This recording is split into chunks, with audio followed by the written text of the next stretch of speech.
You know what else is perfect? The weather. Overcast skies, 70 degrees Fahrenheit, winds 10 miles per hour from the south-southeast, 81% humidity, 13 miles of visibility, and 29.85 inches of mercury ambient air pressure. Perfect weather for class day.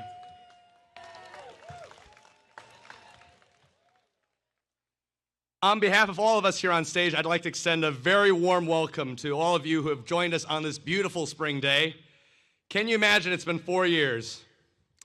I still remember that very special day, December 12th, 2019, when I got that email from Princeton Admissions telling me that I was a part of a very special group of applicants who had been deferred. And look at me now, 4 years later.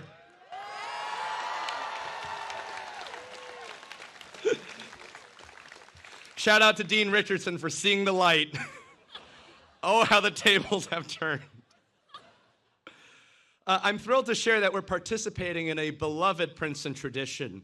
And speaking of history, what I have on my head is a reunions hat that belonged to Joe Engel, class of 40, generously lent to me by his son, Bill Engel, class of 71, a close family friend. I'm wearing it as a whimsical tribute to the great class of 1940, which came to a close with the passing of its last member in 2022. And their memories and spirits, along with those of many other fine Princetonians, are blessing us today and every day. Generations of seniors have participated in Class Day, which began in 1856, when we were still called the College of New Jersey. Times, of course, have changed. Back then, Princeton was nothing more than a cluster of old buildings with no AC. A backwards time you can still experience by living in Maddie.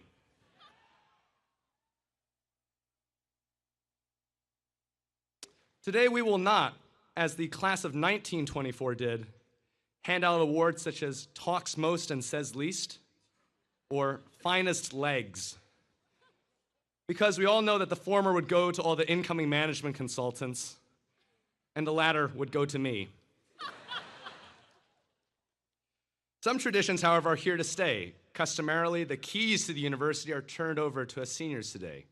To quote the class of 1898, Class Day is a day over which the graduating class has full charge, in which we run to suit ourselves in our own characteristic way. Running a university in 2024, what a hefty task. Bad news if you don't like responsibility. Great news if you've always wanted a subpoena to testify before the House.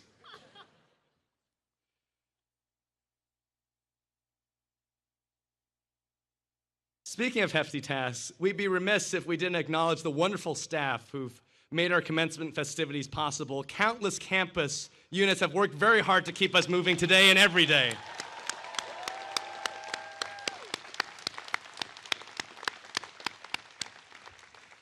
Dig this. Planning for Commencement Week 2024 began last August, and in a few short months, it'll start over all again for the great class of 2025. Now, here's a preview of what's to come. Over the next hour and a half, we'll be showcasing the cream of the Princeton experience. You'll be hearing from some distinguished Princeton alumni, alumni-to-be, and Sam Waterston, who graduated from Yale. Along the way, we'll have comedic speeches, prize presentations for some outstanding seniors, and even a musical number. But to start us off, the president, Christopher L. Eisgruber, is the 20th president of Princeton University and a member of the great class of 1983, where he majored in, you guessed it, physics. He is 7 foot in 10/8 stilts. But as his stature might suggest, he also played on the intramural basketball team. But today his interests include baseball, folk rock, and the Constitution. You've heard from him yesterday, you'll hear from him today, and you'll hear from him tomorrow. Here's President Eisgruber.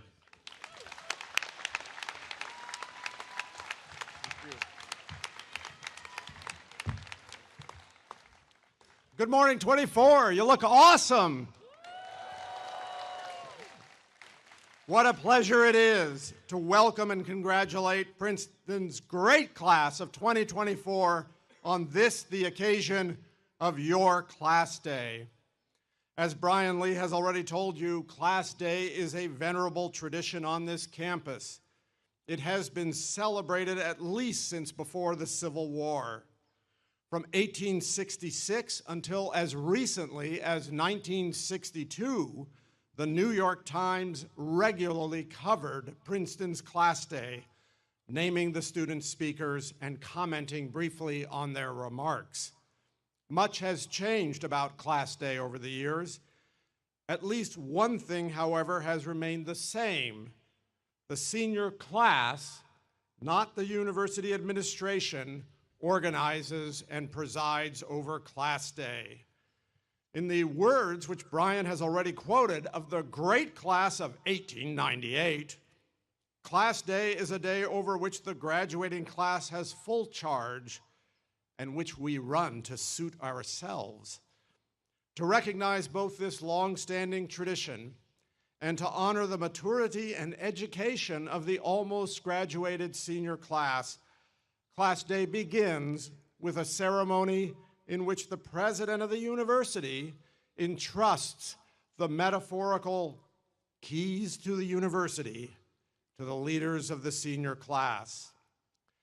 As you can see from the pictures up on the screen, we treat this metaphor very literally, and I can assure you that we always treat these valuable and precious objects with the care and veneration they deserve. I turn over the keys to you this year with special confidence. Your class has demonstrated excellent judgment by selecting Sam Waterston, who is both a renowned actor and a dedicated humanitarian, as your Class Day speaker. And more fundamentally, your class has proven itself capable of great things by maintaining high levels of achievement during one of the most difficult periods that our university, our nation, and our world has ever faced. I would now ask your alumni class officers to come forward to receive the keys to the university. Lauren, use these with care. Congratulations.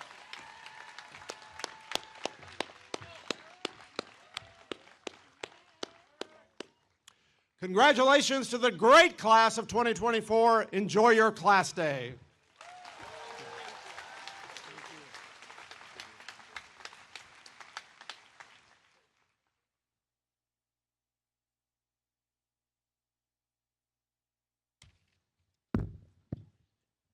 It is now my true honor to introduce my dear friend and our class president, Sydney Johnson.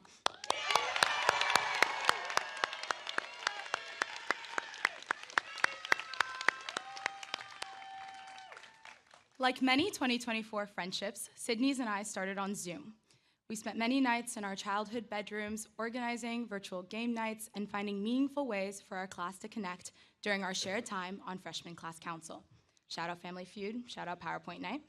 So, working together on the Class Day committee has truly felt like a full circle moment.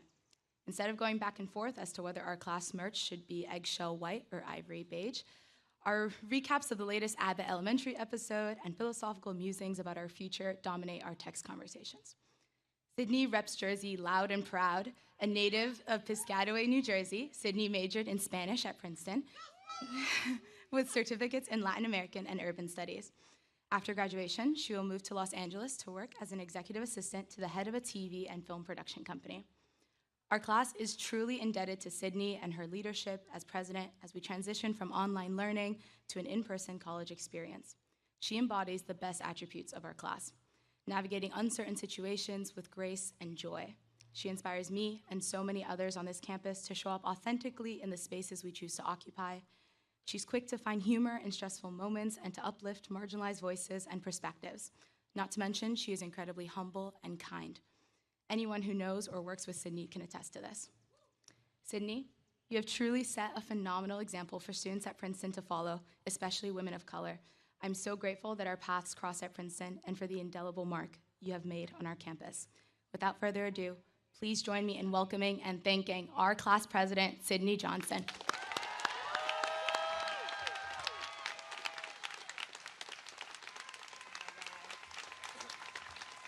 Hello. Okay, if you know me, you know I'm a crier, so Aisha almost got me. But I'm going to pull it together for the moment. Let me just flip my page. Thank you, Aisha, for such a heartfelt welcome and for your friendship. My name is Sydney Johnson, as she already said, and I've had the pleasure of being your class president for the past 3 years. In other words, I'm Gov or email girl, as some of you have affectionately, I like to think, called me before. It's my privilege to address you and your loved ones on this class day. Today's celebration not only represents the achievements of our collective, but also the mere fact that we are able to share this moment. 4 years ago, we entered the Princeton community amidst remarkable uncertainty. If you were to tell us then that our mandated maximum 1-hour solo walks would translate to mass commencement celebrations, we wouldn't have believed you for a second. For some, this moment is bittersweet. For others, this day couldn't have come any quicker. And some of y'all just learned we're at class day and probably still don't know what it means. But that's okay. Regardless, this moment belongs to us all, and it is a result of hard days, nights, decisions, and sacrifices, as well as pure determination and invaluable support. We are united in the fact that we are here to reflect on what it means to be or to have loved a member of the class of 2024. With that being said, I would be remiss if I did not acknowledge those who should be here with us today. Please join me in a moment of silence and honor for our late classmate, Ms. Raj Enute, and the dearly departed loved ones of our graduates. Thank you. Too often, blinded by our daily stressors, we forget that each day and every interaction is a privilege. Reflection is manifold, and it is not complete without acknowledgement of what we have lost, all that we have gained, and the great unknowns to which we venture toward. Today, I invite you to ground yourself by letting someone know how grateful you are to have shared this moment and this space with them. When I look out into this crowd, I see the lives we have lived together, from computer games to surprisingly vicious in-person bingo showdowns. And I also see the future, and it's full of more than 1,300 posts that start with, I just graduated from the #1 university in the country. Oh, the world, you know, it depends on where you look. And while the high of this moment might change, a couple weeks after that post, your connection to the class of 2024 will not. Unimaginable paths have crossed here, and our experience has bonded us for the foreseeable and unpredictable future. Whether you return for reunions every year or never look back once you break through Fitz Randolph Gate, the number and spirit of 2024 are now inseparable from your story. So to my beloved class of 2024, I say let these numbers inspire you. Past these gates, I hope you are too early. I hope you endeavor to live your life with 0 regrets, push yourself when you are too comfortable, and follow the path best suited for your own aspirations. As children, we are taught that the early bird gets the worm, but as we grow old and receive more knowledge, it becomes evident that those who are early to inspire change and justice in our world are often met with opposition. To be revolutionary is to be early. It's to be before your time and paradoxically, crucially needed in the present. As MLK stated, the ultimate measure of an individual is not where they stand in moments of comfort and convenience, but where they stand at times of challenge and controversy. The rich nature, of student activism across the world and on this campus that proposes new measures to protect students' mental health, campaigns for divestment and sustainability, recognition of the injustices occurring in Gaza, the Congo, Sudan, the United States, and more. Thank you. Thank you.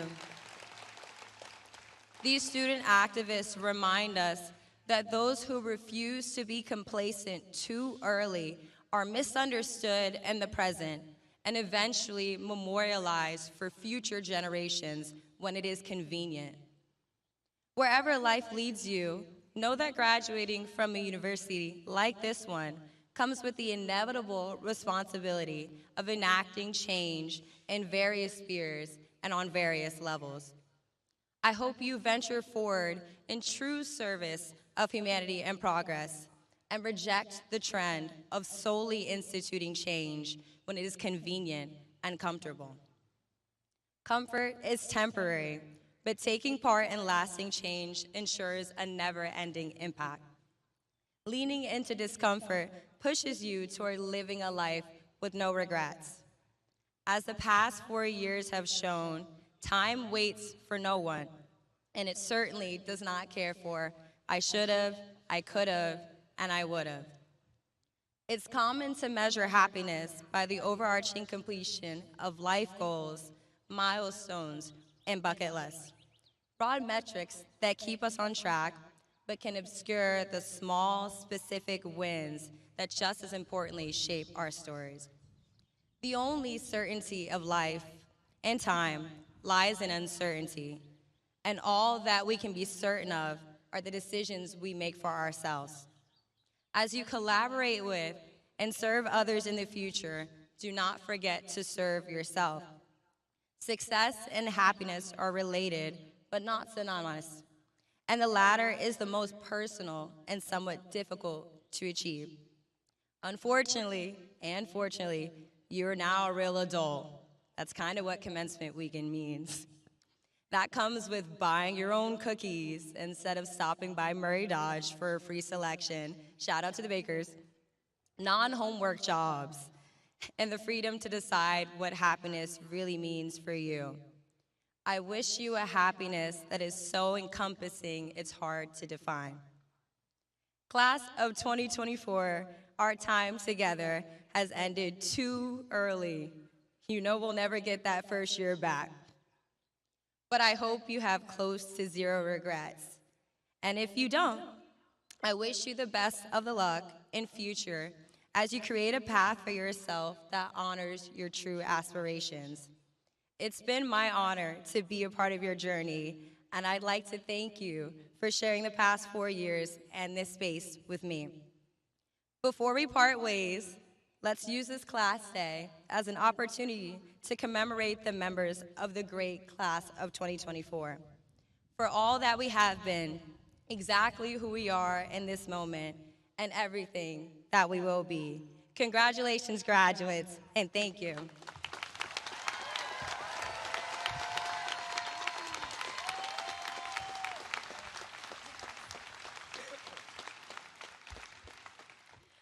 I'm now pleased to introduce the Dean of Undergraduate Students, Reagan Crotty.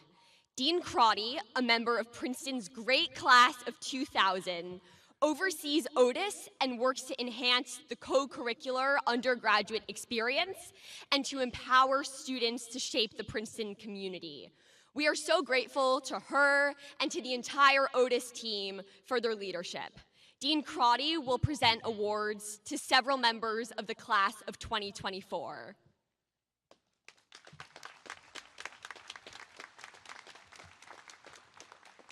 Good morning, everyone. It is customary during Class Day festivities to acknowledge the winners of the Moses Taylor Pine Honor Prize, which is awarded annually to that member of the senior class who has most clearly manifested scholarship, strength of character, and effective leadership in support of Princeton University. The Pine Prize, which is the highest honor that the university confers upon an undergraduate, was presented this year at Alumni Day to Casey Bidall and Brian Lee.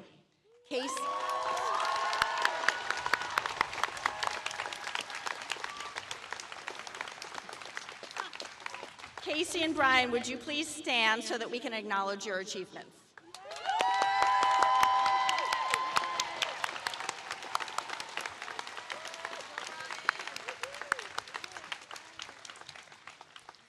I'd like to now present the Alan Macy Dulles Class of 1951 Service Award.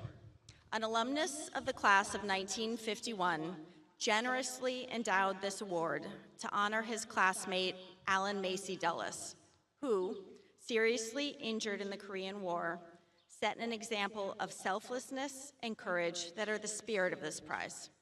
The official description of the award is as follows. Presented each year to the senior whose activities while a Princeton student best represent or exemplify Princeton in the nation's service and the service of humanity.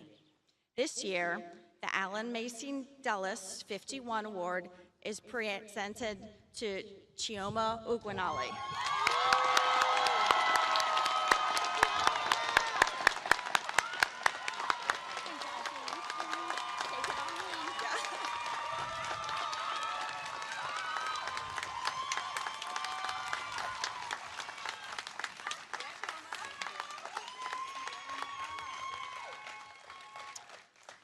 Chioma is an ecology and evolutionary biology concentrator, earning a certificate in environmental studies, and she's from Arlington, Texas. Chioma has a substantial record of service on our campus and beyond. Her own values, as demonstrated by her tireless work to serve others, align exceptionally well with those reflected in Princeton's informal motto, Princeton in the nation's service and the service of humanity. Chioma actively participates in community projects in her home state of Texas, most recently completing a project focused on building awareness and understanding of the intersections of environmental and racial justice. This twofold project focused first on education and outreach to high school sophomores, followed by a community-wide festival open to the public. Chioma also collaborated with local grassroots organizations in Fort Worth to organize a health and wellness summer festival that shared information about services available to the local community and resources available to those experiencing homelessness. In addition, she volunteers with the Eastern Service Workers of Trenton, an organization that provides food aid, clothing, and pro bono counsel to low-income workers. There's more. While her work off campus is certainly impressive, Chioma is equally as involved on campus. She's an RCA in Butler College, a peer health advisor for University Health Services, and a fellow in the Office of Campus Engagement. Congratulations.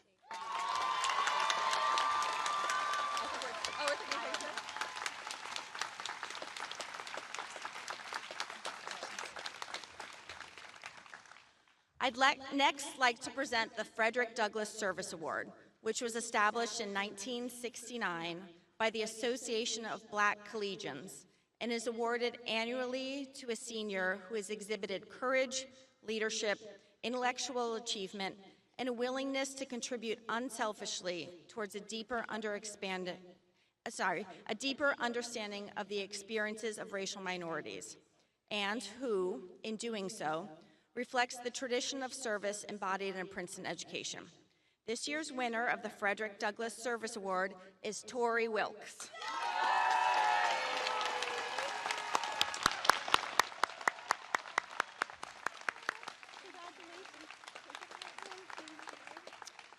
Tori is a sociology concentrator from Solon, Ohio, and is earning a certificate in technology and service and society.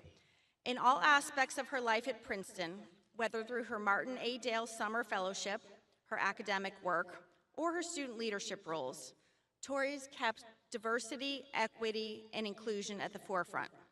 Perhaps most visibly, as president of Our Health Matters, a group that works to bring light to issues related to Black women and mental health and well-being, Tori has sought to advocate for and elevate the stories of Black women on campus. In particular, under her leadership, the group's annual wellness retreat has flourished. In addition, as a new College West residential college advisor and college council chair, she has handled issues related to diversity, equity, and inclusion with nuance and care, successfully mentoring her advisees to do the same. Tori's also the director of Business Today's Boost Conference, a program that seeks to elevate the voices of Black students through meaningful engagement with Black business leaders, mentorship opportunities, and career planning. Congratulations, Tori.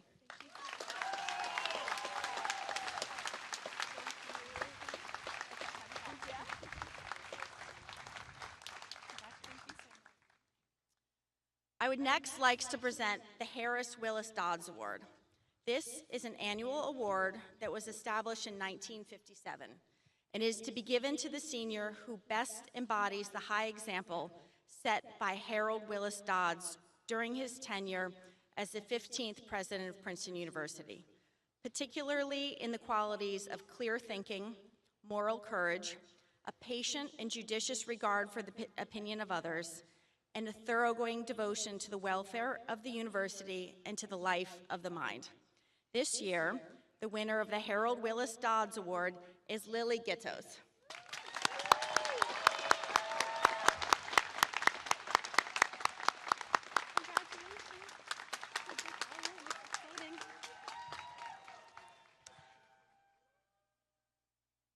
It's a lot of support all through the crowd. Lily, who is from Redwood City, California, is a concentrator in the Operations Research and Financial Engineering Department, earning a certificate in applications of computing. Lily's also a winner of the Shapiro Prize for Academic Excellence, which recognizes outstanding academic achievement by first and second year students. She's a member of the Engineering Honor Society, Tau Beta Pi, and she received an undergraduate presentation award at the 2022 annual meeting of the Andlinger Center for Energy and the Environment. One of Lily's most significant contributions to the university was her role as co-chair of the Projects Board, which is the funding arm of the undergraduate student government, and is responsible for distributing the majority of the funds that support student organization events. Lily also served as an RCA in Whitman College, where she was particularly admired for her skill in guiding her advisees to address one another respectfully during conflicts. In addition, Lily served as one of only 2 students on the Dean of the College Search Committee. In short, Lily has the rare combination of excelling academically and being an impactful and insightful leader. Congratulations, Lily.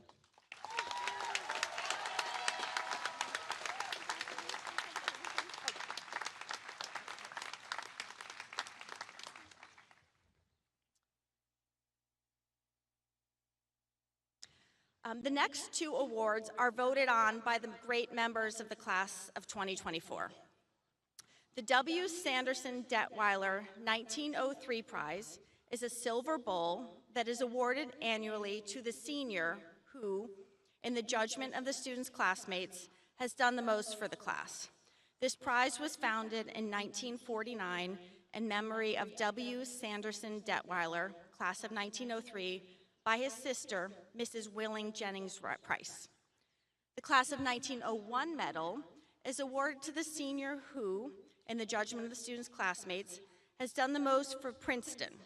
The medal was founded in 1920 by the class of 1901, which in 1952 endowed it in perpetuity and stipulated that thereafter the medal be awarded in memory of its classmate, Walter E. Hope, who originated the prize.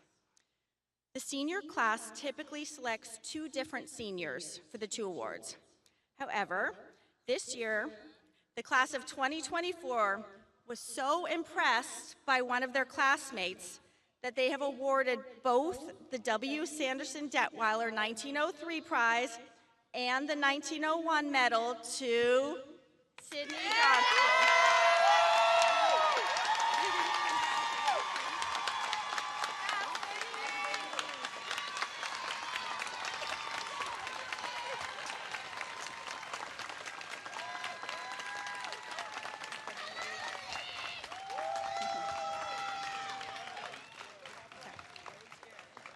You've already heard a lot about Sydney's accomplishments, but they bear repeating. Sydney has served the great class of 2024 throughout her 4 years at Princeton, first as class treasurer, then as class president. She was instrumental in your return to campus following the pandemic, working to recreate Princeton traditions that are the hallmark of the first-year experience. From the pre-raid, to the ice cream social, to the redemption prom in Prospect House, Sydney led the 2024 class government in ensuring that every student in the class received the campus welcome you deserved. Sydney's service to the class continues even today, as she's a member of the Class Day Committee, which organized today's ceremony, and is the chair of the Senior Class Commencement Committee. In addition to her roles with respect to the class of 2024, her dedication to community engagement, innovation, and service to Princeton has significantly impacted the broader Princeton community. As an RCA in New College West, Sydney modeled how to balance academics and extracurriculars with self-care and community engagement. She also served, and this is a long list, on the University Priorities Committee, on the Alumni Council Executive Committee, and as a student representative on the Faculty Committee on Athletics and Campus Recreation. She was also a member of the Women's Club volleyball team and founded the Princeton in Hollywood undergraduate student organization, which connects students with Princeton alums working in the entertainment industry. Congratulations, Sydney.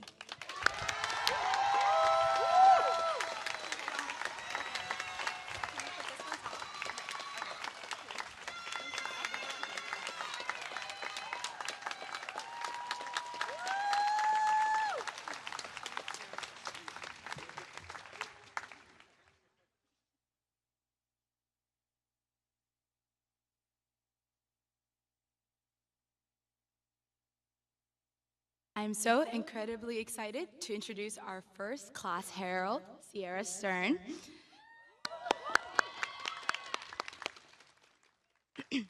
Sierra is an English major from Los Angeles, California, graduating with certificates in African American Studies and Screenwriting. While on campus, she was editor-in-chief of Nassau Weekly, both a writer and DEI chair of the Princeton Triangle Club, and a member of Quipfire Improv Comedy. She also was an undergraduate advisory board member for the English department and a writer for All Nighter. Some fun facts about her include that her favorite color is brown.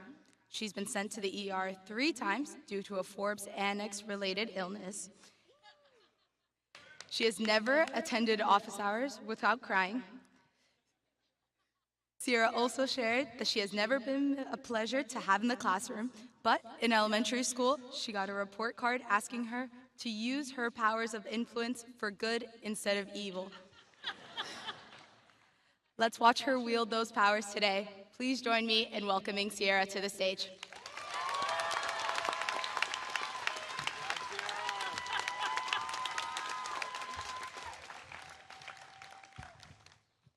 Happy class day, everybody. We did it. We're graduating, which means one thing. We can finally cheat. It's an honor to be here celebrating the great class of 2024. Being your class herald is my dream come true. I feel like a superstar, like Beyonce or Jordan Salama. This is a vast improvement from the first time I met you all, which was 4 years ago on our class Facebook page. If you aren't familiar with the official class of 2024 Facebook, it was a place where incoming Princeton students could connect with one another during COVID. In the wake of the pandemic, we posted pictures, traded comments, and forged relationships, all from the discomfort of our childhood homes. It was like Tinder for kids who were deeply socially repressed. Scrolling Facebook with the fervor of a woman in her 50s, I was in awe of the accomplished coders, writers, activists, and entrepreneurs who would be my new peers. One of you actually discovered a planet, which is like, you didn't have to do all that. I was learning an Australian accent because I went to art school, and that was normal. I had this insane plan that I would walk onto campus speaking perfect Australian and fool all of you into thinking I was more exceptional than I was, as exceptional as you all were. Speaking of exceptional people, esteemed actor Sam Waterston is here.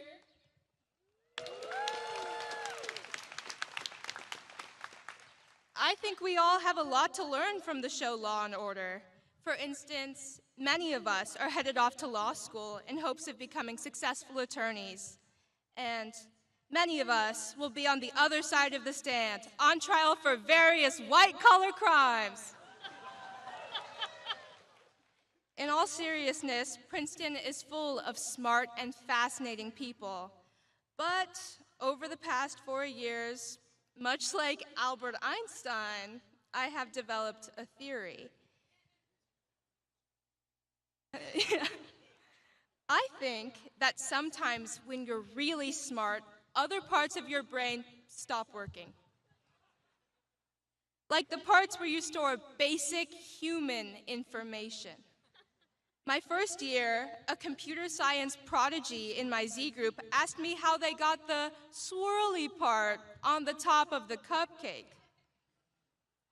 And I said, the frosting? And he was lost in thought for another minute until he finally said, they probably use a mold. To that guy, it's a bag with a little metal piece on it. While the Princeton curriculum might not extend to frosting, we learn many other important skills like empathy, critical thinking, and how to hide a 2-foot power adapter under a blanket in record time. However, the number one thing that Princeton taught me is you don't need to be the smartest person in the room, but it is important to seem like the busiest. The trick to this is complaining all the time. For example, if someone says they have a pea set due at midnight, you say, well, I have 10 pea sets and they were all due yesterday. Doing this will make you very likable in the real world. But let's be honest, Princeton is nothing like the real world. In normal society, when you complain about your commute, you usually mean traffic. At Princeton, when you complain about your commute, it means that you ran into the tiger tones harmonizing under an arch, a white tent that magically makes it legal to drink in public, or a giant crater where the ground used to be. We also have our own secret language that nobody else in the world can understand. Parents, try to decipher this sentence. Legacies, no cheating. I got macoshed and left my procs at terrace during lawn parties. None of these words are in the dictionary. One of the most exciting things about graduating is going to be walking through Fitz-Randolph gates for the first time ever. I'm from California, which means I believe in crystals and psychics and the Democratic Party, all that stupid stuff. Telling me that walking through a specific door on campus will curse me forever is like telling me that the art museum will be finished by 2024.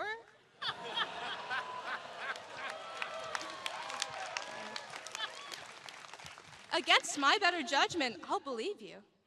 I would say that Fitz-Randolph Gate is one of the inanimate objects I am most afraid of after a shank and an electric scooter. Like it or not, once we walk through those gates, we're all bonded for life. The funny thing is, I already feel so connected to all of you. I think it's because so many of us share the same UHS therapist. Shout out Monica, you built this house.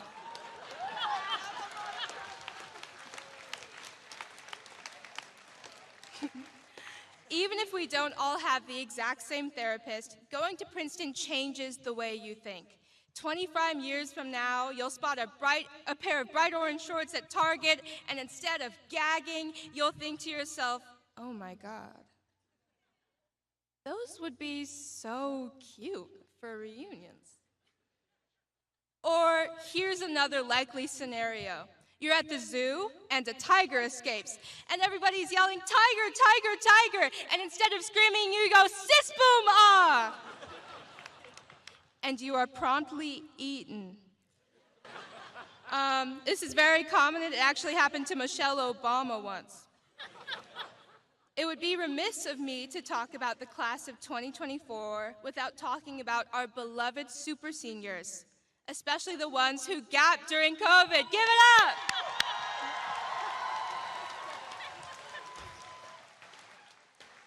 Now, I'll be honest, I thought some of you were parents when I first got up here. But you're all young at heart, and that's what counts. I can confidently say that after the last 4 years of intense exposure therapy, I am no longer afraid of exceptional people. Graduating from a school as challenging as this one is not easy, but Princeton students are remarkably resilient. After all, they say that drunk people are more likely to survive injuries. I've seen Princeton students write full essays under the influence. What a beautiful, accomplished group of high-functioning alcoholics you all are. In truth, there are so many ways to be exceptional. Kindness, drive, creativity, resilience, a serviceable Australian accent. I have so much faith and pride in all of you, and I know that when you counter what seems like insurmountable adversity, you will complain.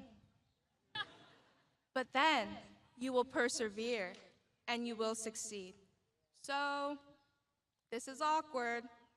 Much like a socially repressed kid on Tinder, I got too attached to you all, and I fell in love. So here's one final secret message, just between us, all of us. I would walk to Forbes for you. In the pouring rain from the E-Quad. That's how much I love you. Thank you.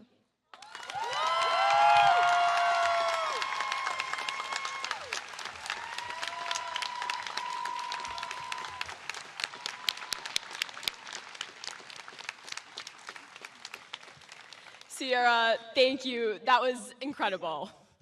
I would now like to introduce Kimberly De Los Santos, the director of the Pace Center for Civic Engagement, who will be presenting the Priscilla Glickman Class of '92 Memorial Prize.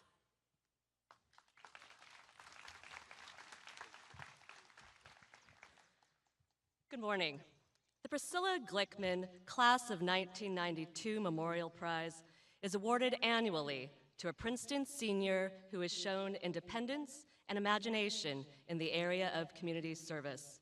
The prize commends the qualities of curiosity in the world and commitment to its betterment. This year's prize is awarded to Jasper Leiden.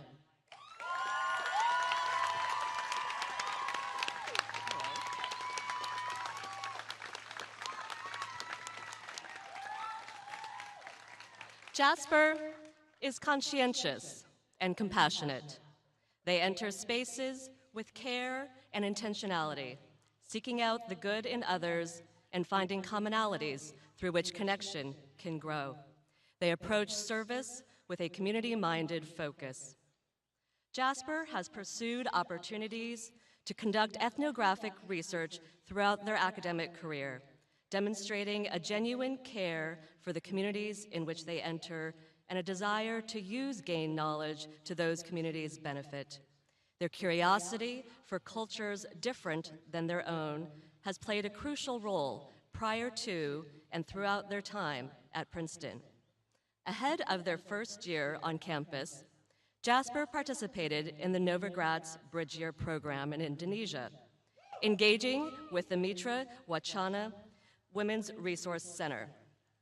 Jasper spent subsequent summers with the National LGBTQ Task Force as a PICS intern and the New Jersey Healthcare Quality Institute as a RISE Fellow. These roles spurred Jasper's passion for locally rooted community organizing work. For their junior paper, Jasper compared two community health-oriented programs in Trenton, getting to know the staff and organizations. Their advisor calls Jasper's analysis one of the most perceptive and sensitive analyses of interview material I have seen. Jasper listened closely, found patterns, and wrote about them beautifully. As a Bogle Fellow last summer, Jasper designed and completed a cross-country ethnographic research trip. This research was used for their senior thesis, a compelling and novel policy analysis of radical residential cooperatives centered around sustainability and community. A resident fellow at one of the communities said of Jasper, "They demonstrated remarkable openness to entertaining ideas new to them. They listened carefully and respectfully to others' views, and they questioned insightfully to further their own and others' understanding." Throughout our interactions, Jasper was full of positivity and curiosity, eager to learn and to contribute. Jasper's senior thesis advisor applauds their courage and faith in the idea and practice of community. Jasper, you have demonstrated excellence in academics and excellence in service. We are thrilled to recognize you today for the adventurous spirit you share with Priscilla Glickman. Congratulations, Jasper.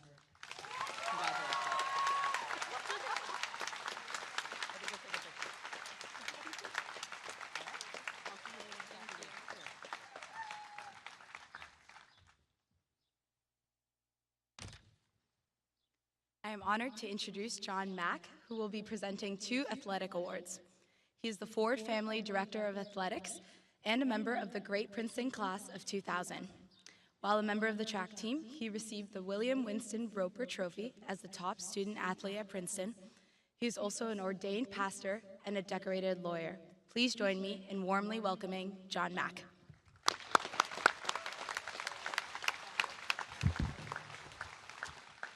Good morning. Every year at Class Day, I make it a point to wear my Class Day jacket for 2 primary reasons. First, to make sure that it still fits, and 24 years later, it still does, so congratulations to me. But most importantly, because it reminds me of my hope for all of you. 24 years after I first put on this jacket, woven into its fabric now are memories of relationships and classmates and times spent on this campus and so much of life that began here at Princeton. And I am reminded every time I wear it that both in the jacket and in my life, I carry a little bit of the magic that makes Princeton so special. And I hope for all of you that 24 years from now, your class jacket and the memories that it holds mean as much to you as mine does for me. I'm here to acknowledge and recognize our athletic award winners. But before I do that, I want to recognize all of our intramural student athletes, our club student athlete members, anyone who took time to compete or participate in group fitness, and all of you who made physical fitness and wellness an integral part of your undergraduate Princeton experience.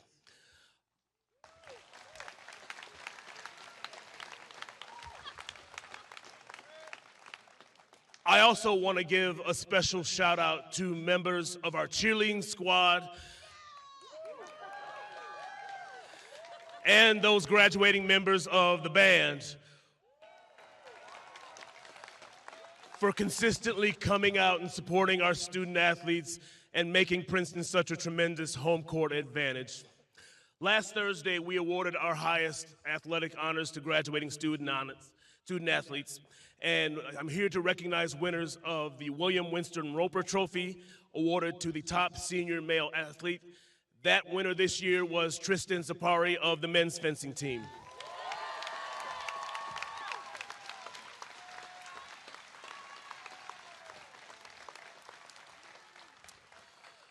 A neuroscience major from Wynwood, Pennsylvania, Tristan was a 2-time team captain, and this season he led the men's fencing team to its first Ivy League championship since 2017.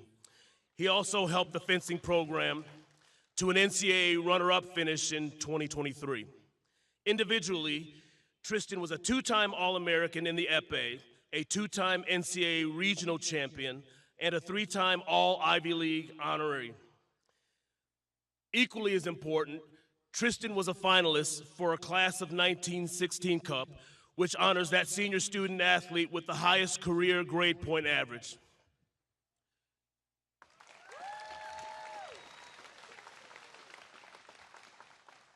Tristan capped his Princeton career this year with a 15-14 win in the championship bout, become the 2024 NCAA men's epee champion. Congratulations, Trippin.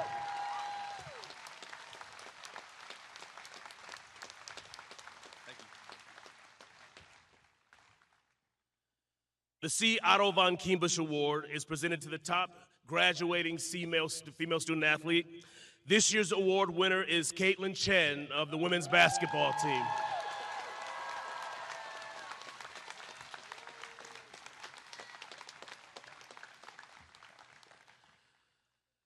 An anthropology major from San Marino, California, Caitlin led the women's basketball program to the most successful three-year run in history. The team totaled a record of 74-16 over the past 3 years, winning 3 Ivy League regular season championships, 3 Ivy League tournament championships, and making 3 NCAA tournament appearances.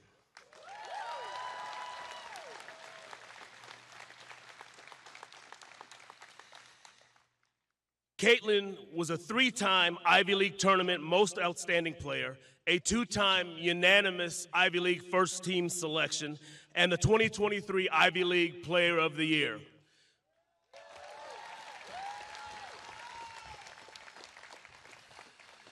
She also helped the Tigers become the first Ivy League team to win NCAA tournament games in consecutive years.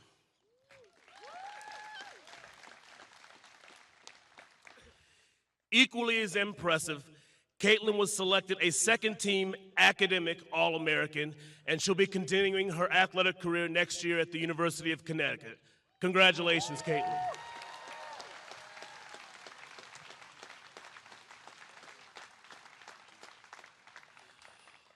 In total, the class of 2024 was exceptional. You ushered in the most successful 3-year athletic period in the history of Princeton athletics with 47 conference titles in the past 3 years.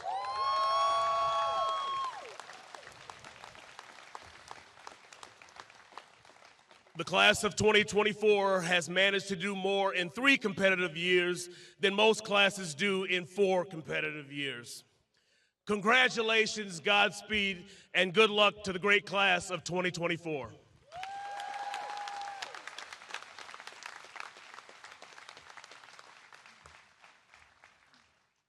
How about another round of applause for all those exceptional prize winners, huh?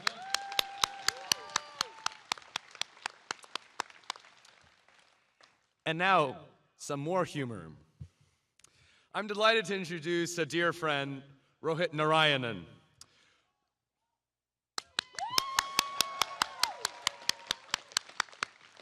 Rohit is an ECE major from McLean, Virginia, and a member of Mattey College. But perhaps he is best known for serving as the editor-in-chief of the Daily Princetonian, our premier campus publication. Rohit is a modern-day Bob Woodward, a true muckraker, with insightful meditations on diverse university matters, ranging from artificial intelligence to public services. In short, he is deeply committed to the moral health of the university. Often described as the coolest head in the room, the Prince under his leadership was an important and welcome respite for us community members who could no longer stand the partisan fanaticism of competing public institutions like Good Housekeeping and the United Airlines Hemisphere magazine. We're very lucky that he has some words for you all that will make you laugh and think.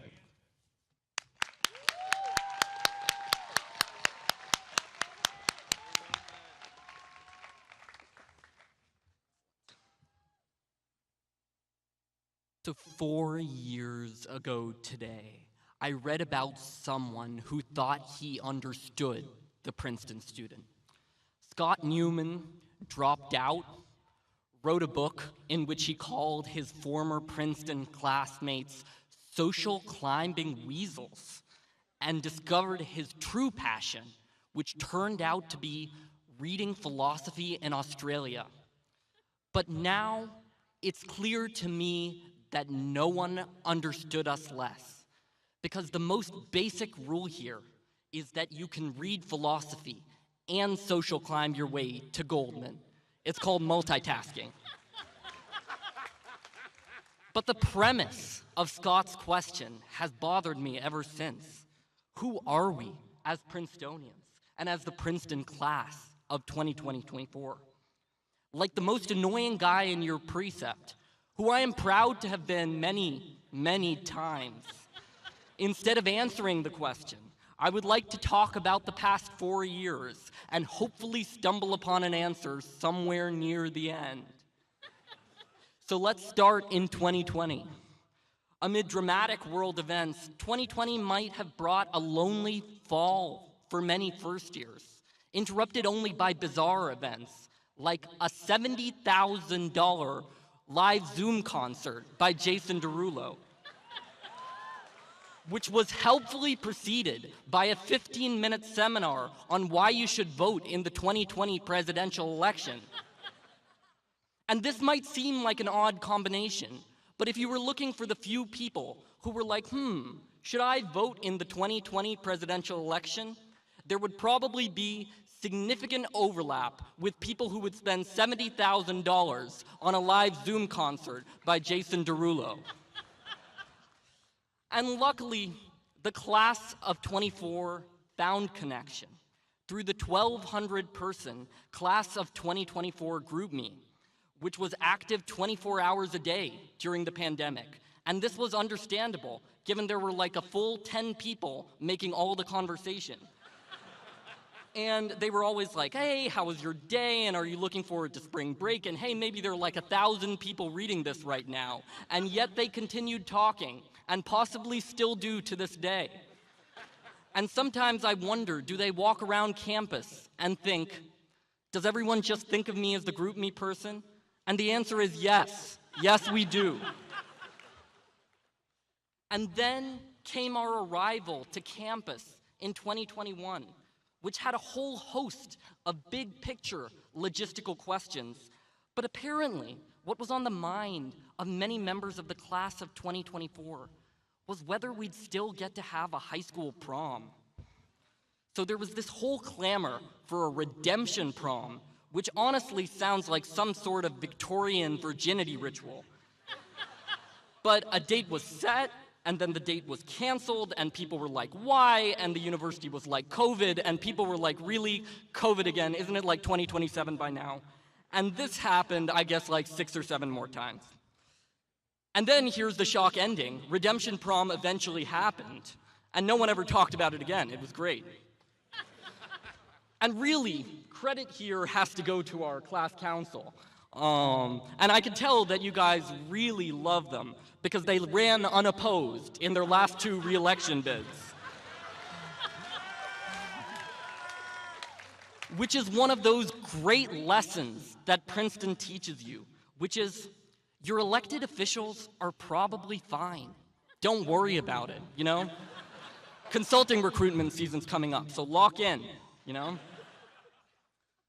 And now that we were on campus, of course, it became apparent that we've been here in a time of change. Instead of concentrations, we're all getting majors, whatever those are.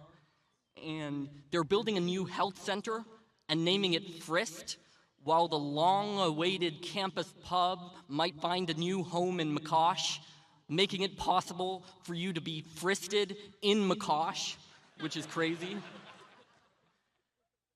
And fans of the new colleges can rest easy because the new Fritz Health Center will almost certainly feature President Eisgruber's favorite shape, which is rectangle, and his favorite color, which is just not. And to be fair, architects have lauded Princeton's new construction for its integration into the environment.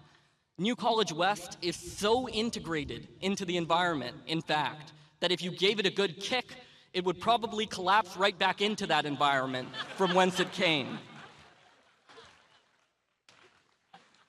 And it is an honor, of course, to live through these impactful times, because in the future, some young person that you know will be like, hey, I just got placed in Hobson College. And you'll be like, oh wow, they were building that right when I was there, like right outside my window at 7 a.m. every morning. And some of you will remember riding your electric scooters around the construction site, at which point the young person will probably say something like, we're not supposed to use words like that, Grandma. Off to bed. And we've also learned recently that you're really not supposed to put up tents on campus, which is consistent because I haven't seen any tents in my 4 years here.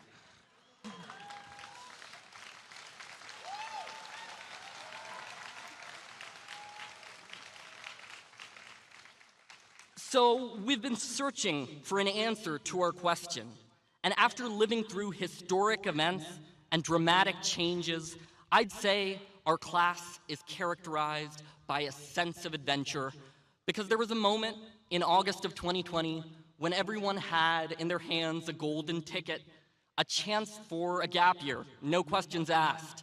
And in this room are the member of the class who turned it down and said, "Bring it on." And also there are a bunch of Gap 23s in the room about whom the exact opposite applies. But we welcome you too. We accept you among us. So this is the community that I'm so proud to be a part of. I wasn't always sure that I would find community here. Who would have thought that Princeton could be a place for a boy from Virginia who was first in his family to be third in his family to go to Princeton?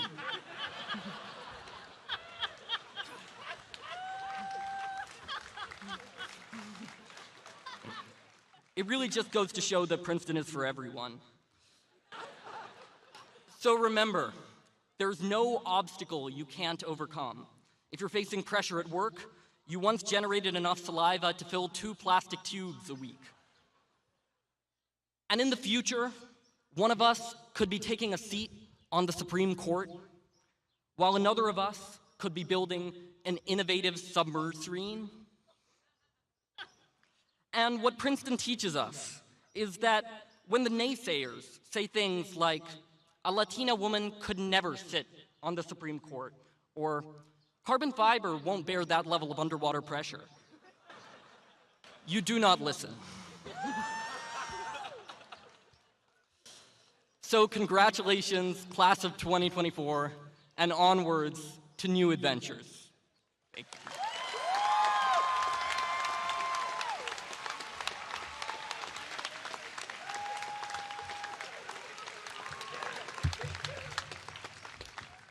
Thank you so much. I would like to now call to the stage the 2024 class officers. They will recognize this year's honorary class members for their notable impact on Princeton's campus and our lives. We will start with our Vice President, Ivy Jones.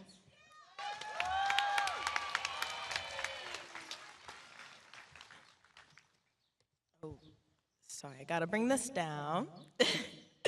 Thank you, Aisha, and thank you to all the Class Day chairs for organizing this wonderful celebration. My name is Ivy Jones, and I serve as the Class of 2024 Vice President. It is my pleasure to begin the inductions of honorary members into our great class. Each year, the graduating class inducts honorary members in recognition of their impact on and support of members of the graduating class. To begin the induction ceremony, please join me in welcoming Mia Gonzalez Guerrero to the stage.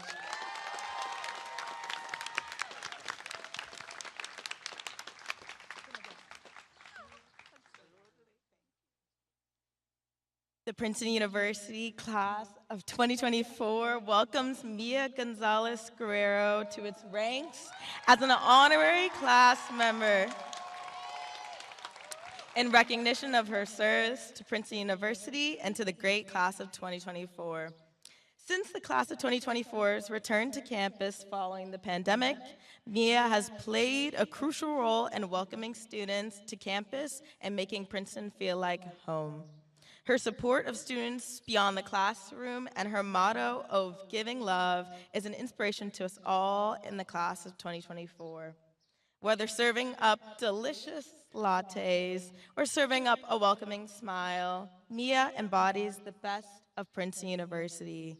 Please join me in congratulating Mia. Thank you.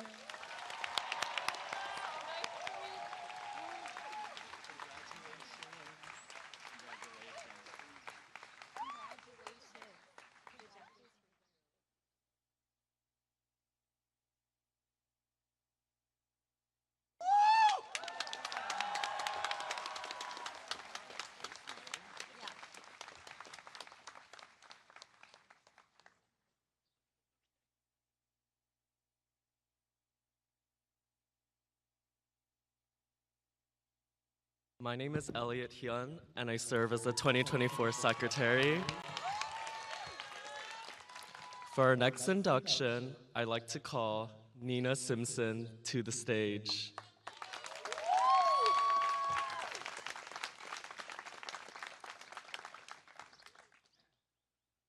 The Princeton University class of 2024 welcomes Nina Simpson to its ranks as an honorary class member for her committed service and dedication to the class of 2024. From an unconventional beginning marked by the COVID pandemic to our forthcoming graduation, Nina has planned, organized, and facilitated milestone class events such as Step Sing and the Pre-Raid. For 4 years, she has mentored, advised, and supported students in their lives outside of the classroom, helping to make Princeton a more vibrant and equitable campus where they can thrive. The class of 2024 and the class government is incredibly grateful to Nina for her role as an advisor and mentor who helped realize ideas and dreams for all students in the class of 2024. Please join me in congratulating Nina.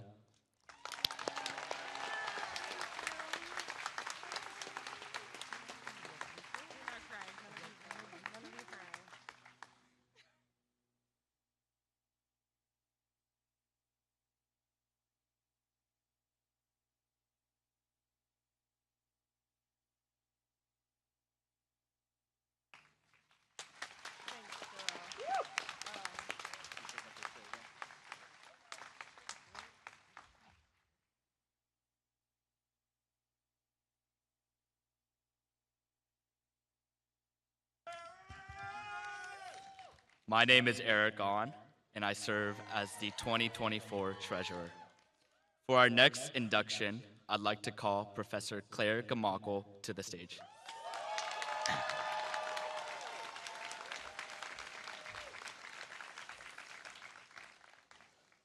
The Princeton University class of 2024 welcomes Claire Gamakel to its ranks as an honorary class member for exceptional contributions to the Princeton community.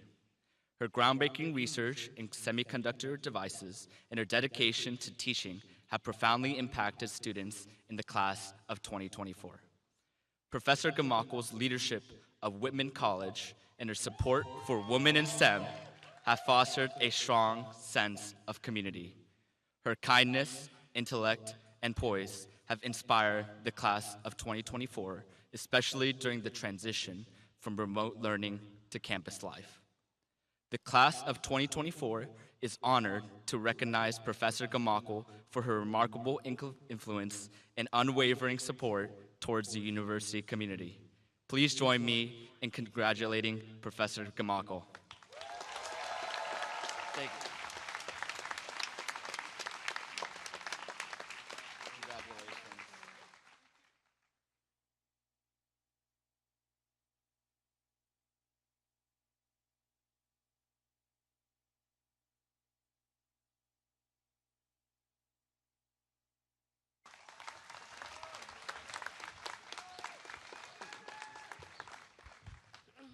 Okay.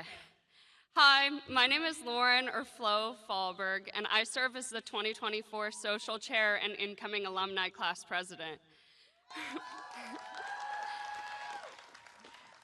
For our next induction, I'd like to call Professor James Freeland to the stage.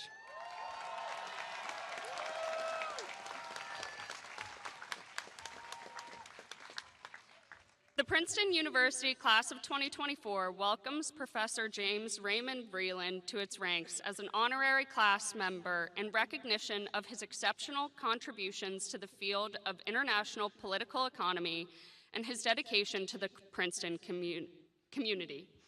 Professor Vreeland has significantly advanced students' understanding of international institutions through his extensive research and publications. His influential works have made a profound impact on the academic community, and his commitment to scholarly excellence has earned him the admiration and respect of his peers and students alike. The class of 2024 is proud to honor Professor Vreeland for his unwavering dedication to advancing knowledge and fostering a vibrant academic environment at Princeton University. Please join me in congratulating Professor Vreeland.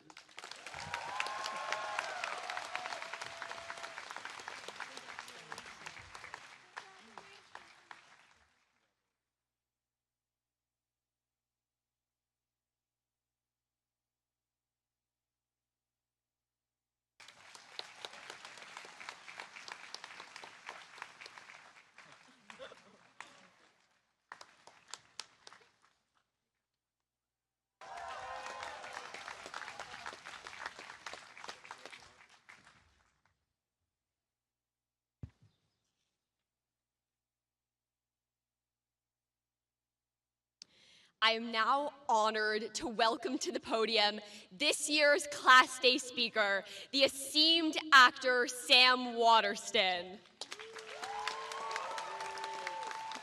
Mr. Waterston, of course, is most famous for playing the role of District Attorney Jack McCoy in the NBC crime series Law and Order. Earlier this year, he announced that after 18 years of playing the character, he'd be moving on from the show. As Mr. Waterston clarified in an interview, though, he is not retiring. Rather, he's looking for new roles. Upon learning that he's in the market for a new gig, we invited him to speak to us today. By way of background, Mr. Waterston was born in every Princetonian's favorite city, Cambridge, Massachusetts. He then attended college at every Princetonian's favorite university, Yale. I promise it's only an upward trajectory from here. In the 1960s and 70s, Mr. Waterston rose to prominence on both the stage and the screen, earning an Emmy nomination for his work in the film The Glass Menagerie and 2 Golden Globe nominations for his portrayal of Nick Carraway in the film adaptation of The Great Gatsby, based, of course, on Princetonian F. Scott Fitzgerald's book of the same name. Starring in The Great Gatsby is not Mr. Waterston's only tie to Princeton. A couple of years ago, many of us scrambled out of Firestone and gathered in the plaza to catch a glimpse of Cillian Murphy strolling through the arches of East Pine during the filming of Oppenheimer. However, before Murphy played the role, Mr. Waterston portrayed the theoretical physicist and director of the Institute for Advanced Study in the 1980 BBC miniseries Oppenheimer, earning Golden Globe and BAFTA nominations along the way. Beyond his on-screen connections to Princeton, Mr. Waterston truly embodies this university's informal motto of being in the nation's service and in the service of humanity. When he isn't acting, Mr. Waterston is fighting climate change, advocating for ocean preservation and restoration as the chair of the board of Oceana, and supporting global refugees. Throughout his Emmy, Golden Globe, and Screen Actors Guild award-winning career, Mr. Waterston has often played the serious, principled man of gravitas. He has performed in numerous Shakespeare plays, including multiple public theater productions. Having played Honest Abe on Broadway, in an acclaimed miniseries, in Ken Burns' docuseries The Civil War, and even in a concert, Mr. Waterston once said, "If I have to be typecast, I'd like it to be Abraham Lincoln." For good measure, he can also count Thomas Jefferson, Teddy Roosevelt, and a couple of fictional presidents among his credits. But Mr. Waterston also embraces comedic roles, with appearances on Family Guy and SNL, and of course, his 7-season run on Netflix's Grace and Frankie. We are absolutely thrilled to be celebrating our graduation after 18 years of education with Mr. Waterston, who is celebrating his own graduation after 18 years of Law and Order. Without further ado, Sam Waterston. Dun dun.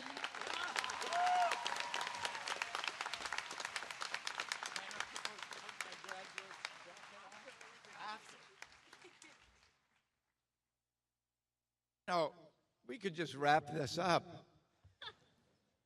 Everybody has been speaking so wonderfully, and they've said everything that's worth saying. So, just as kind of consolation, I just met John Mulaney. You all know John Mulaney, right? So, I only just met him, but it turns out he's not just one of the funniest people on earth. He's also just a wonderful person. And I mentioned that the talk I'm about to give was maybe a little short on jokes. And he made some up, especially for your commencement. It was hugely generous of him, and it's great for me because if you like him, that's great, and if you don't like him, it's his fault. He suggested that at the top of the speech I could say, you know, there's an old story about when Mark Twain was asked to address the graduating class of 1909, but it's not a very good story, so I'm going to skip it. I thought that was pretty good. He also said, you could say, I look around at the bright, hopeful, brilliant faces in this esteemed institution with its rich history and beautiful architecture and its enormous spirit of wonder, and I think to myself, I can't believe this is New Jersey. He said you were free to groan, and I think you should groan. Well, I'm going to be talking later about keeping some space in your heads for yourselves. And he said, I might say, you need quiet time to ponder the great questions of like if you could have dinner with 3 people from history, living or dead, how would you get out of picking up the check? Anyway, Princeton President Eisgruber, Dean Crotty, Dean Dees, parents of the class of 2024, distinguished guests, Princeton class of 2024, congratulations. It's a wonderful world. Love is all around you. Your parents are really happy. You're their pride and joy. Look at what your friends have done. You've been no slouch yourself. 4 years given to the great things college offers. Best of all, talking to each other. You carpe the diem. Good going. It's a wonderful day. I am so glad and greatly honored to be part of it. I'm a grandparent of 6. My wife, Lynn, is here. I don't know where. With her best friend, Di. I'm really only here because of them and Di's beloved, Julie. And they're with me on this.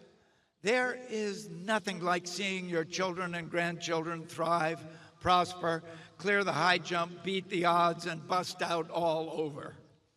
Thank you for inviting me to share in the joy. The word of one syllable for what you're swimming in today is play. Love and joy combined, and play is what it's all about. In Waiting for Godot, Lucky starts the last speech he will ever give, trying to pack into it everything he knows and coming up with nothing but desperate nonsense. Given the existence is uttered forth in the public works of Puncher and Watman of a personal God, quah, quah, quah, quah, with a white beard, quah, quah, quah, quah, outside time without extension, who from the tight heights of divine apathy, a divine athambia, divine aphasia, loves us dearly, with some exceptions, for reasons unknown, but time will tell. And it goes on like that. As I fretted over what to say today, I felt like him. And then it dawned on me what my real problem was. I don't know what to tell you. But it strikes me that that's maybe a good thing for all of us. It's your turn. Adulthood definitely has its downsides, and you don't want to let go of your inner child, the you who knows all about play. But nothing holds a candle to adulthood's upside, becoming your own boss. Graduation is the landmark. It's official now. And it's kind of crazy that the first thing the world wants to do is to tell you in a graduation speech how to think and what to do. I'm not going to try.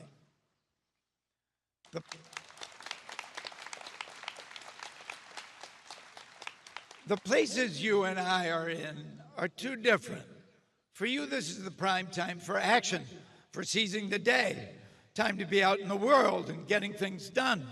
For me, more and more, the things that give me joy have to do with stopping. My favorite essayist, Michel de Montaigne. They still tell you about Michel de Montaigne? Yay!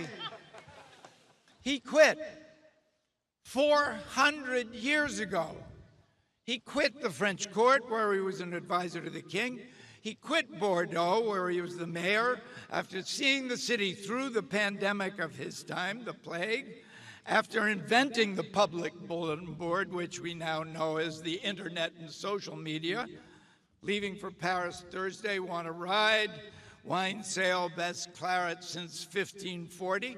He quit it all and went home to his medieval estate, holed up in his study at the top of a turret there, invented the essay, which in French means the try, the attempt, as opposed to the last word or the final result.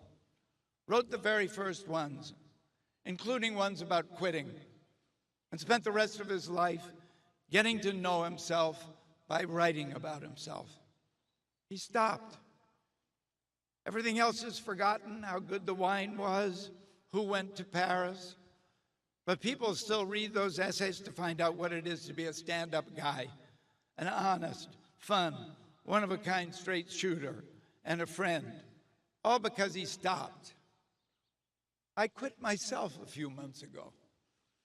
Law and Order was part of my life for 2 or 3 decades. That never happens. TV shows come and go. Law and Order didn't. It did for me the long-haul things everyone needs from a job. It kept a roof over our heads. It put our kids through college. It kept me out of trouble. It made it easier to get other work. And it wasn't work. It was play, and play is what life is all about. Did I say that already? But, and it's a big but, when I did finally quit, I was amazed by the amount of space the job had been taking up in my head. When I stepped off the set for the last time, I literally, physically, felt the door opening and found a gigantic new room in my head that Law and Order had just left empty. It was astonishing, and it's still thrilling. A big piece of myself that I didn't even know I'd rented out is mine again.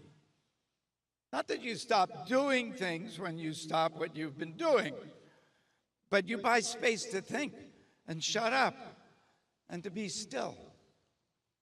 Spring has been long and slow this year. I love it. I've been meditating twice a day for years. I'm feeling its effects. I love it. You have to stop to see the spring. You can't meditate very well on the run either. Maybe you look at the news to see what's getting done.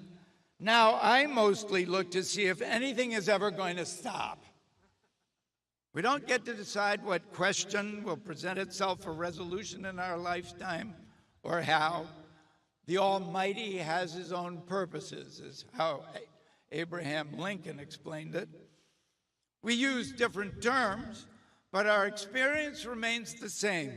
Issues come to a head by a will of their own, and we can't escape answering them. Don't waste a second thinking it can't be true for you, or that your response won't matter because you're all still so young. It's your turn. That's why it's called commencement. And there isn't anything cooler. You don't get to choose the questions. Fate, chance, God, or history do that. But the response belongs to you.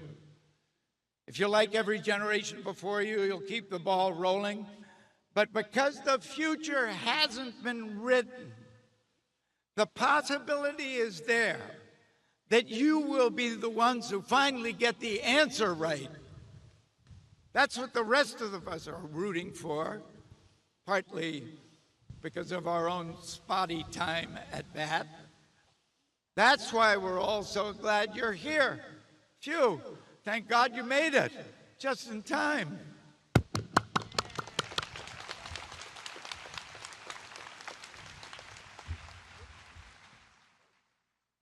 Water, water.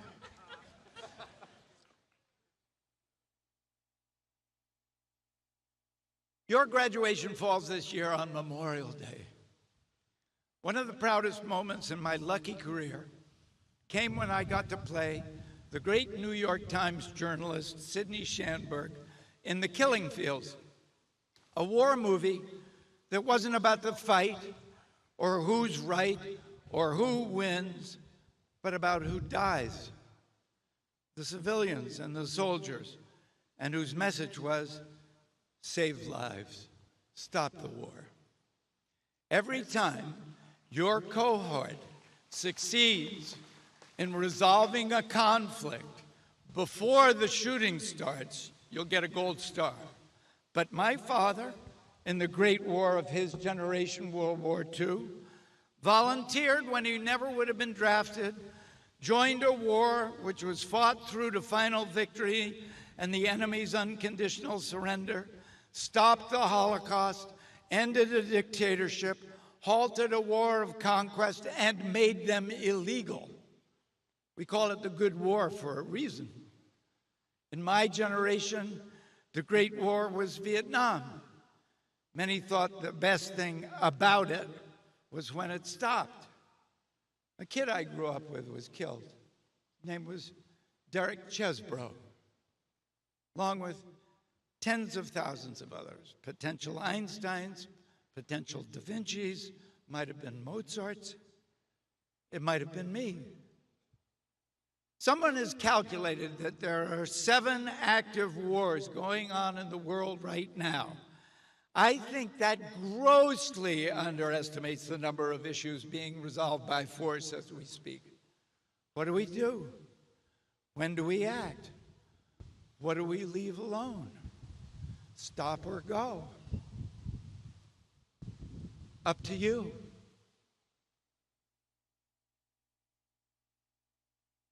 As your kind introduction said, I'm currently the board chair of Oceana. The ocean, for all that it's foreign territory to us because we don't breathe water, is as essential to our existence as the air we do breathe.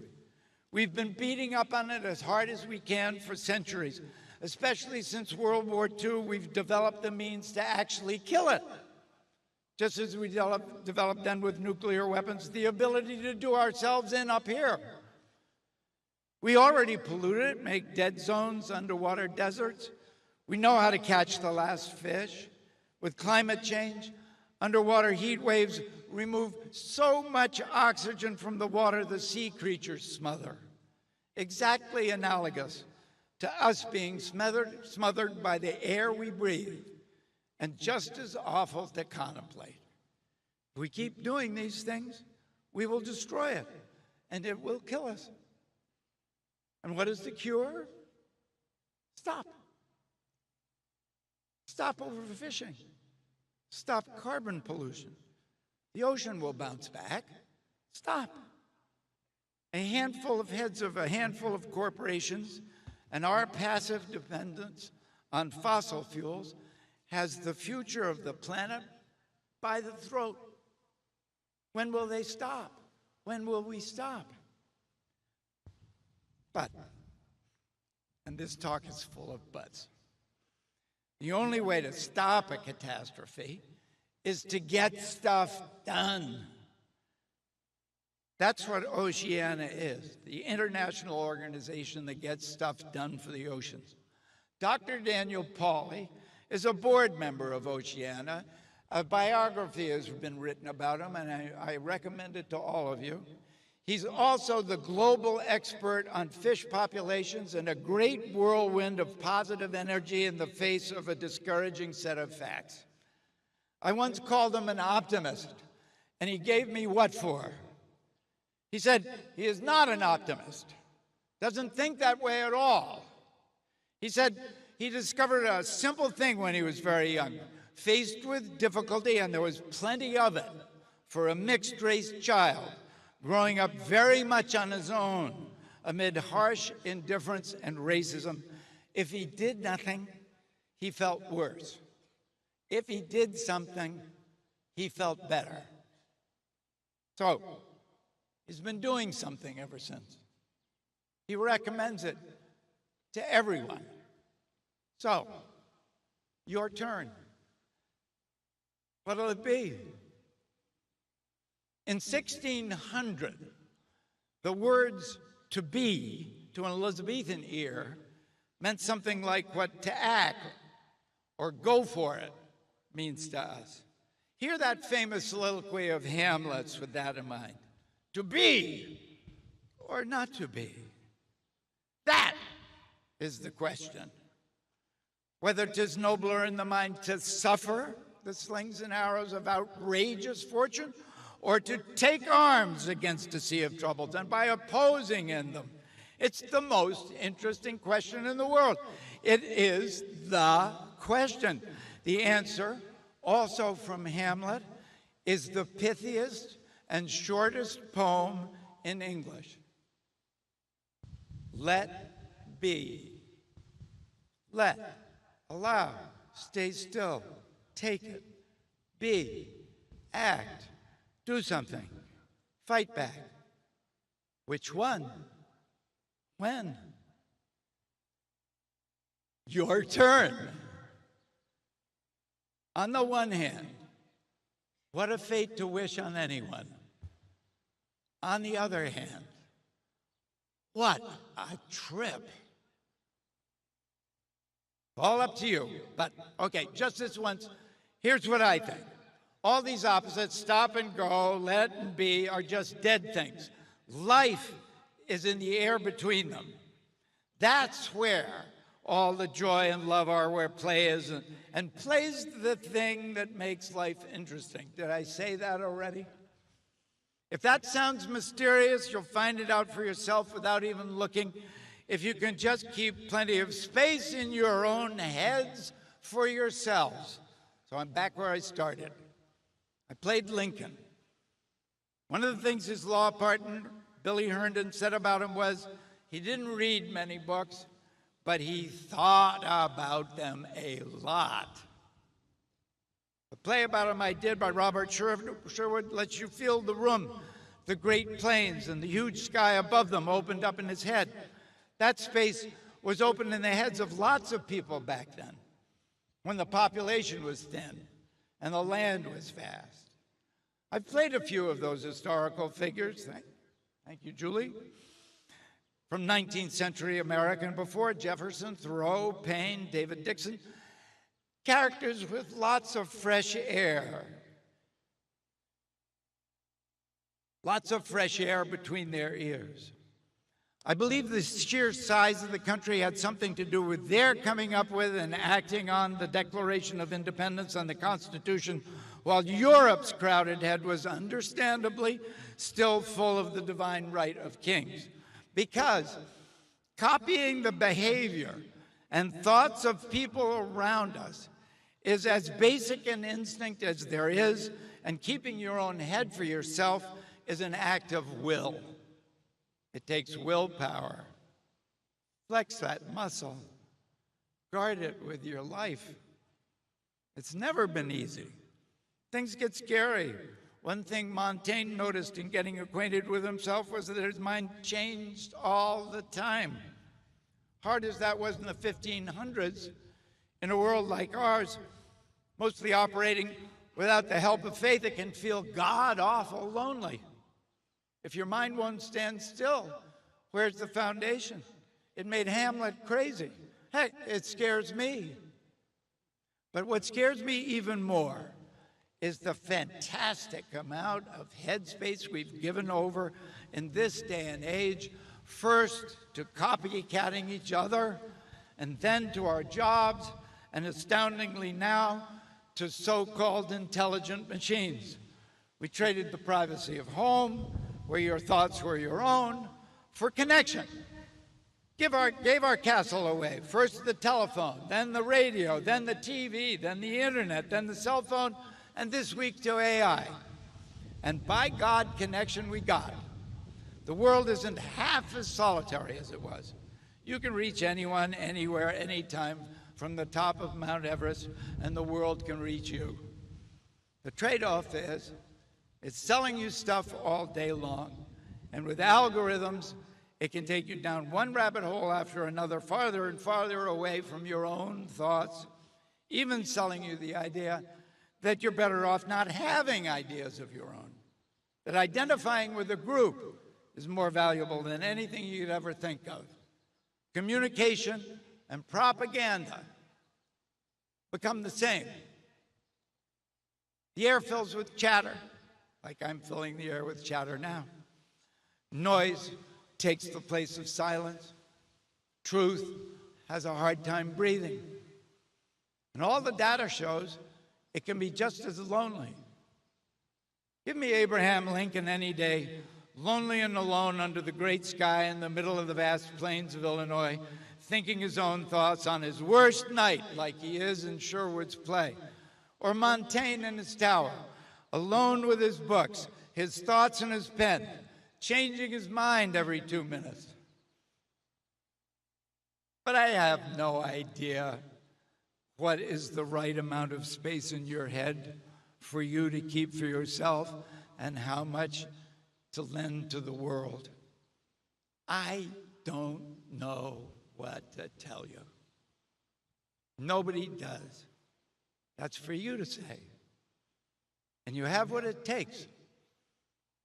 Minds of your own. Go out and play. We can't wait to see what you come up with. Congratulations.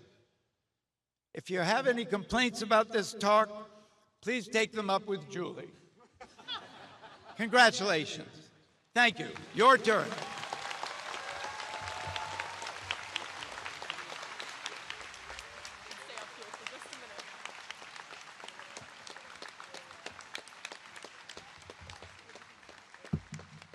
I hope you all have no complaints.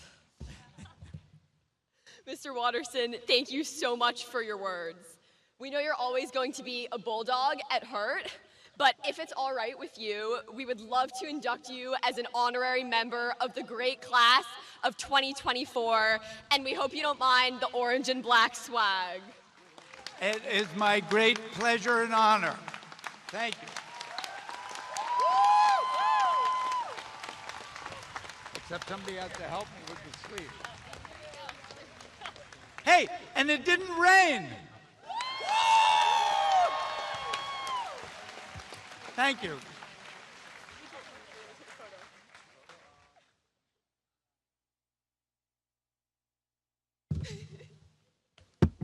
Stop telling me what to do.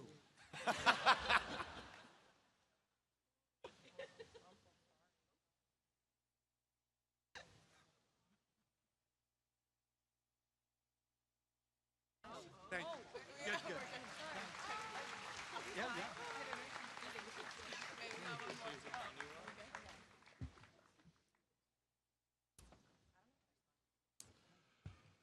Okay, and now a musical number. Please welcome the senior singers to the stage who will close us out with a rousing rendition of Old Nassau. The lyrics are on the back cover of your programs. Please stand as you are comfortable.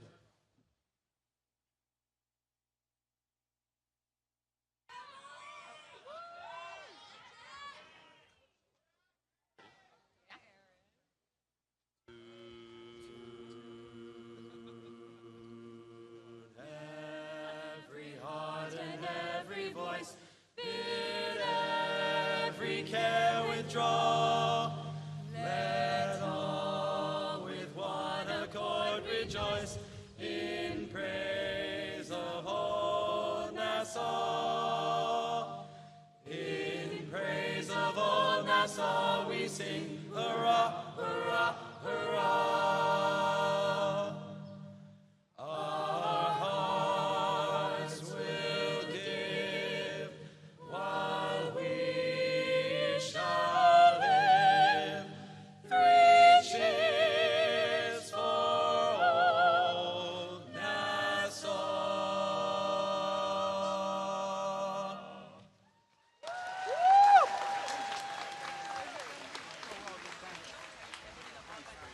You start talking, I'll remove the safeties.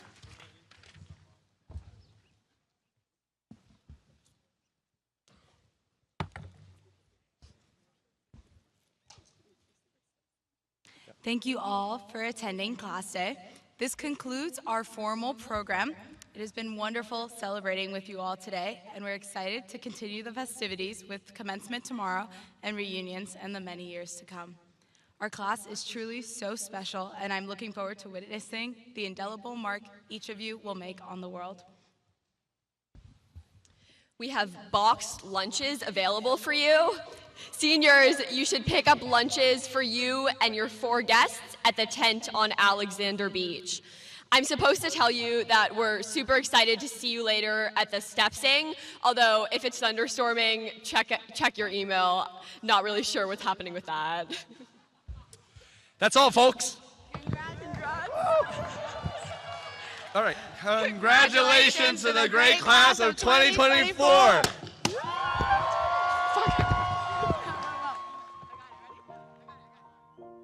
It's been a long day without you, my friend, and I'll tell you all about it when I see you again. We've come a long way from where we began. Oh, I'll tell you all about it when I see you again. When I see you again. Damn, who knew? All the planes we flew, good things we've been through. That I'll be standing right here talking to you about another